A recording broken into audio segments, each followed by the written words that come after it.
ನಡಿ ಈಗ ಶುರು ಮಾಡೋಣ. ಕೇಸರಿಯಿಂದ ಮನೋಲ್ಲಾಸ ಮನಸ್ಸು ಮತ್ತೇರಿ ಕುಣಿದಾಡಿದೆ ನೋಡು, ಮನಸ್ಸು ಮತ್ತೇರಿ ಕುಣಿದಾಡಿದೆ ನೋಡು. ಕ್ಷಣ ಕ್ಷಣವೂ ಆಚರಿಸಿ ಕೇಸರಿ ಹಬ್ಬ. ವಿಮಲ್ ಬಾಯಲ್ಲಿ ಹೇಳಿ ಕೇಸರಿ. 4 ದಿವಸ ಪೊಲೀಸ್ ಕಸ್ಟಡಿ SIT ಕಸ್ಟಡಿ ಅಂತ್ಯವಾಗುತ್ತೆ ಎಚ್ ಡಿ ರೇವಣ್ಣ ಅವರದ್ದು. ಹಾಗಾದ್ರೆ ಇವತ್ತು ಎಚ್ ಡಿ ರೇವಣ್ಣ ಅವರಿಗೆ ಬೇಲ್ ಸಿಗುತ್ತೆ ಅನ್ನುವಂಥ ಪ್ರಶ್ನೆ. ಇವತ್ತು ಕೋರ್ಟ್ ಮುಂದೆ ಎಚ್ ಡಿ ರೇವಣ್ಣ ಅವರನ್ನ ಪ್ರೊಡ್ಯೂಸ್ ಮಾಡಲಾಗುತ್ತೆ ಇವತ್ತು. ಹಾಗಾದ್ರೆ ಎಚ್ ಡಿ ರೇವಣ್ಣ ಅವರಿಗೆ ಬೇಲ್ ಸಿಗುತ್ತೆ. ಹಾಗಾದ್ರೆ ಇವತ್ತು ಅಂತ್ಯವಾಗುತ್ತೆ ಎಚ್ ಡಿ ರೇವಣ್ಣ ಅವರ SIT ಕಸ್ಟಡಿ ಅವಧಿ. ಮಧ್ಯಾಹ್ನ ಕೋರ್ಟ್ಗೆ ಎಚ್ ಡಿ ರೇವಣ್ಣ ಅವರನ್ನ ಹಾಜರುಪಡಿಸಲಾಗುತ್ತೆ. ರೇವಣ್ಣ ಅವರನ್ನ ಕೋರ್ಟ್ಗೆ ಹಾಜರುಪಡಿಸಲು SIT ಎಲ್ಲ ರೀತಿಯಾದಂಥ ಸಿದ್ಧತೆ ಕೂಡ ಮಾಡಿಕೊಂಡಿದೆ. ರೇವಣ್ಣ ಅವರನ್ನ ಪೊಲೀಸರು ಕಸ್ಟಡಿಗೆ ಕೇಳುವಂಥ ಎಲ್ಲ ಸಾಧ್ಯತೆ ಕೂಡ ಇದೆ. ಇವತ್ತು SIT ಕಸ್ಟಡಿ 4 ದಿವಸ ಏನು ಕೇಳಿದ್ರಲ್ಲ ಅದು ಅಂತ್ಯವಾಗಿದೆ. ಹಾಗಾದರೆ ನೆಕ್ಸ್ಟು ಮಧ್ಯಾಹ್ನ 3 ಗಂಟೆಗೆ ಜಡ್ಜ್ ಎದುರಿಗೆ ರೇವಣ್ಣ ಅವರನ್ನ ಹಾಜರುಪಡಿಸಲಾಗುತ್ತೆ.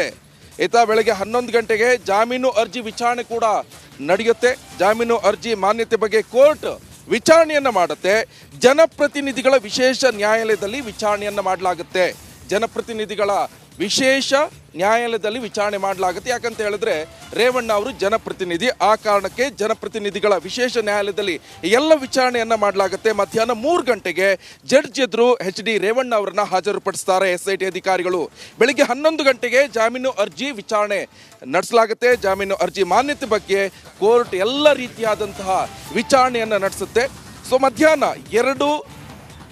3 ಗಂಟೆಗೆ ಮತ್ತೆ 2 ದಿನ ಕಸ್ಟಡಿಗೆ ಕೇಳುವಂತೆ ಎಲ್ಲ ಸಾಧ್ಯತೆಗಳಿದೆ. SIT ಅಧಿಕಾರಿಗಳು ಕಿಡ್ನಾಪ್ ಕೇಸ್ನಲ್ಲಿ ತನಿಖೆಗೆ ಸರಿಯಾಗಿ ರೇವಣ್ಣ ಅವರು ಸ್ಪಂದಿಸ್ತಿಲ್ಲ. ಏನೇ ಪ್ರಶ್ನೆ ಕೇಳಿದ್ರು ಕೂಡ 1 ಲೈನ್ ಆನ್ಸರ್ ಕೊಡ್ತಾರೆ. ಕಿಡ್ನಾಪ್ ಮಾಡಿದ್ರೆ ಕೇಳಿದ್ರೆ ಇಲ್ಲ ನಾನು ಮಾಡಿಲ್ಲ ಅಷ್ಟೇ. ಆ ಕಾರಣದಿಂದ ಒಂದಿಷ್ಟು ವಿಚಾರಣೆ ನಡೆಸುವಂಥ ಎಲ್ಲ ಸಾಧ್ಯತೆ ಇದೆ. ಆ ನಿಟ್ಟಿನಲ್ಲಿ 2 ದಿನ ಕಸ್ಟಡಿಗೆ ಕೇಳುವಂಥ ಎಲ್ಲ ಸಾಧ್ಯತೆಗಳು ಇರುವಂಥದ್ದು. ಕಿಡ್ನಾಪ್ ಕೇಸ್ನಲ್ಲಿ ತನಿಖೆಗೆ ಸರಿಯಾಗಿ ಸ್ಪಂದಿಸಿಲ್ಲ. ಈ ಬಗ್ಗೆ ಹೆಚ್ಚಿನ ಡೀಟೇಲ್ಸ್ ಅನ್ನು ಕೊಡ್ತಾರೆ CID ಆಫೀಸಿಂದ ನಮ್ಮ ಪ್ರತಿನಿಧಿಯಾದಂತಹ ನಾಗರಾಜ್ ನೇರ ಸಂಪರ್ಕದಲ್ಲಿ ಜಾಯ್ನ್ ಆಗಿದ್ದಾರೆ. ನಾಗರಾಜ್, ಇವತ್ತು ಏನೆಲ್ಲ ಪ್ರೊಸೆಸ್ ನಡೆಯುತ್ತೆ? SIT ಅಧಿಕಾರಿಗಳು ಇವತ್ತು ಕೋರ್ಟ್ ಮುಂದೆ ಪ್ರೊಡ್ಯೂಸ್ ಮಾಡ್ತಾರೆ, ಆದರೆ ಇವತ್ತು ಜಾಮೀನು ಸಿಗುವಂತ ಸಾಧ್ಯತೆಗಳು ಜಾಸ್ತಿ ಇದೆಯಾ ಅಥವಾ ಮತ್ತೆ ಕಸ್ಟಡಿ ಕೇಳ್ತಾರೆ SIT ಅಧಿಕಾರಿಗಳು? ಹೆಚ್ಚಿನ ವಿವರಣೆ ಕೊಡೋದಾದ್ರೆ.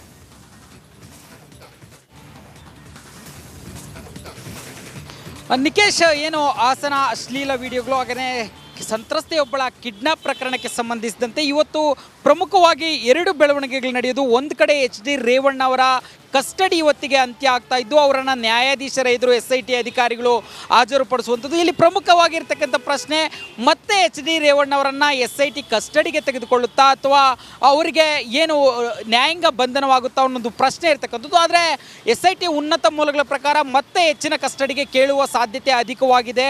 ಅದರಲ್ಲಿ ಪ್ರಮುಖವಾಗಿ 2 ಅಂಶಗಳನ್ನು ಇಟ್ಕೊಂಡು ಅವರನ್ನು ಹೆಚ್ಚಿನ ವಿಚಾರಣೆಗೆ ಕೇಳಲಾಗುತ್ತೆ ಅಂತ ಹೇಳ್ತಾ ಇರ್ತಕ್ಕಂಥದ್ದು. ಒಂದು, ಏನು ಅವರು ಕಿಡ್ನಾಪ್ ಕೇಸಲ್ಲಿ ಅರೆಸ್ಟ್ ಆಗಿದ್ರು, ಈ ಒಂದು ಪ್ರಕರಣಕ್ಕೆ ಸಂಬಂಧಿಸಿದಂತೆ ಇದುವರೆಗೂ ತನಿಖೆಗೆ ಸರಿಯಾಗಿ ಸಹಕಾರವನ್ನು ನೀಡ್ತಾ ಇಲ್ಲ ಅಂತೇಳಿ, ಜೊತೆಗೆ ಅವರ ಮೇಲೆ ದಾಖಲಾಗಿದ್ದಂಥ ಮೂಲ ಪ್ರಕರಣ ಏನಿದೆ ಹೊಳೆನರಸೀಪುರ ಟೌನ್ ಠಾಣೆಯಲ್ಲಿ ಲೈಂಗಿಕ ದೌರ್ಜನ್ಯ ಆರೋಪದಡಿಯಲ್ಲಿ, ಇದಕ್ಕೆ ಸಂಬಂಧಿಸಿದಂತೆ ಅವರ ವಿಚಾರಣೆ ಅವಶ್ಯಕತೆ ಇದೆ, ಅವರ ಹೇಳಿಕೆಯನ್ನು ದಾಖಲು ಮಾಡಬೇಕು ಅಂತೇಳಿ ಮತ್ತೆ ಕಸ್ಟಡಿಗೆ ಕೇಳುವ ಸಾಧ್ಯತೆ ಇದೆ ಅಂತೇಳಿ SIT ಮೂಲಗಳು ಹೇಳ್ತಾ ಇರ್ತಕ್ಕಂಥದ್ದು. ಇದು ಒಂದು ಬೆಳವಣಿಗೆ. ಆದರೆ ಮತ್ತೊಂದು ಬೆಳವಣಿಗೆಯಲ್ಲಿ ಜನಪ್ರತಿನಿಧಿಗಳ ವಿಶೇಷ ನ್ಯಾಯಾಲಯದಲ್ಲಿ ಅವರ ಜಾಮೀನು ಅರ್ಜಿ ವಿಚಾರಣೆಗೆ ಬರಲಿದೆ. ಇವತ್ತು SPP ಮತ್ತು SIT ಕಡೆಯಿಂದ ಈ ಜಾಮೀನು ಅರ್ಜಿಗೆ ಆಕ್ಷೇಪಣೆ ಸಲ್ಲಿಕೆಯಾಗುತ್ತೆ. ಹೀಗಾಗಿ ಇಲ್ಲಿ ಅವರಿಗೆ ಜಾಮೀನು ಸಿಗುತ್ತಾ ಅನ್ನೋದು ಪ್ರಶ್ನೆ ಇದ್ದರೂ ಸಹ, ಅಲ್ಲಿ ಯಾಕೆ ನಿನ್ನೆ ಅವರು ಏನು ವಿಕ್ಟೋರಿಯಾ ಆಸ್ಪತ್ರೆಗೆ ಹೆಚ್ಚಿನ ಚಿಕಿತ್ಸೆಗೆ ಹೋಗಿದ್ರು, ಈ ಅಂಶಗಳೆಲ್ಲ ಕೋರ್ಟ್ನಲ್ಲಿ ಜಾಮೀನು ಅರ್ಜಿ ವಿಚಾರಣೆ ವೇಳೆ ಗಣನೆಗೆ ಬರುವ ಸಾಧ್ಯತೆಗಳು ಇದ್ದಾವೆ. ಹೀಗಾಗಿ ಅವರಿಗೆ ಜಾಮೀನು ಸಿಗುತ್ತಾ, SIT ಕಸ್ಟಡಿಗೆ ಹೋಗುತ್ತಾ ಅಥವಾ ಅವರಿಗೆ ನ್ಯಾಯಾಂಗ ಬಂಧನ ಆಗಿ ಜೈಲಿಗೆ ಹೋಗ್ತಾರಾ, ಈ 3 ಅಂಶಗಳು ಎಲ್ಲಿ ಯಾವುದಾಗಬಹುದು ಅನ್ನೋದು ಕುತೂಹಲ ಇರತಕ್ಕಂಥದ್ದು ನಿಕೇಶ್.